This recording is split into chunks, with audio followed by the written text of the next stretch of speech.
move, they only have to stop one thing, right? So I'm probably not just sit here constantly trying to throw myself around that knee.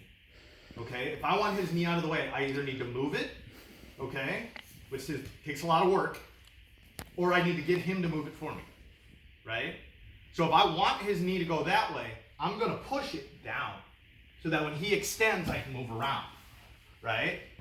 If I'm gonna actually, if that's not working, he's being disciplined with it, and I need to move it, I don't wanna try to fight his big muscles, right? I don't wanna fight his hip flexors and his good girl muscles, whatever they call, I don't forget, adductor, whatever it is, right? And try to pull that foot out, or that knee out. Instead, I'm gonna use that foot one that we talked about before. I'm gonna get his leg as weak as I can, right? And then I'll go around it.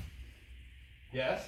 Now if I start on the arm, that's okay, I wanna get tight to him, but when I finish and I'm settled into this position, I want my arm over his shoulder, I want this fuzz to get out of there, I swear I swim, right? And I want my butt come around the other side, get the good view. All right? I want my hips underneath his elbow.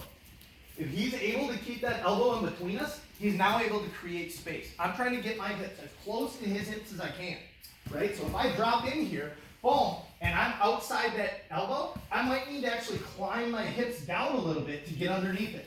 And then I'll scoot back to where I want to be. Make sense? Questions? So first thing we're going to talk about is this bottom leg.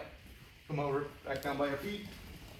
For those people with that type of proclivity, right? If I leave my foot out there, he's going to do exactly what he showed last. He's going to butterfly hook it. He's going to start making space, right? Bringing his knees in, maybe rolling me over, all kinds of horrible things. Okay? Worse yet, if I leave it out there, he can lock me down. Right? You know lockdown? He thinks he does, but apparently he doesn't. Right? No, that's okay. Don't worry about it. Right? He's going to take this foot here and he's going to hook it underneath my ankle. Nope, not over. Under. Yes. Now his other ankle's underneath that, right? So this foot is underneath his own ankle. No, in between. Whoop, whoop. Should have done lockdown first. All the way underneath. Should. There. Now if he extends his legs, right, and now swings them side to side, he's got control of my hip. Okay? So I've got to prevent that by making a shelf here. He now can't butterfly hook my leg, right? And he can't dig my foot out with this one and lock me down, right?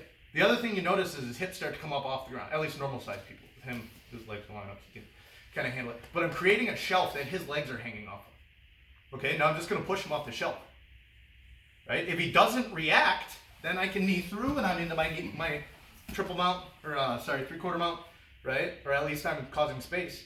And if he does react and relocks his legs, now I got his leg, right? This top hand, remember how I said I want it over the shoulder, not over the arm? I want it over the shoulder because I'm going to cradle him up so that Dustin feels comfortable. Okay, I'm going to take this bottom hand, come to the top one, and now I've got this ledge that my arm's hooked on. If you guys can't see, come over to my left. Right? His shoulder, my arms are now hooked on his shoulder. Okay? He's not letting my leg go, so I have to make him let my leg go. Right? Stretch him out. Now, if I just try to pull my leg out, he's going to have my leg hooked. So I need to unhook my leg. And then I can come up and out. Twist his hips, and I'm in side control. Right? So this one's kind of like the elbow escape for mount. It's more involved, but it's also very high percentage, and you don't have to work very hard. Okay? It's just a lot of steps. You can't skip steps. One more time. Right? I'm going to smash down whatever I'm going to do to get that knee out of the way. Block around. Make sure I'm underneath the elbow. Settle over the shoulder, keeping my foot as tight as I can. If you're old and inflexible like me, I'll literally grab my ankle and pull it to his butt. The closer the better. Right? Foot flat on the ground, push him off the ledge, he locks back up. If he doesn't, right? If I can't get him to fall off, that's fine. I'll just drive that hand down by his ankles, then cut back up. No problem. Get as deep as you can. Elbow deep, right? When you reach the elbow, the ride's over. Okay? Bottom hand comes to the top hand, palm down, right? It's hard to do this. I don't know why. Okay? It's just the way we're built. And I can even use my leg, if you notice, to help lift his fat ass.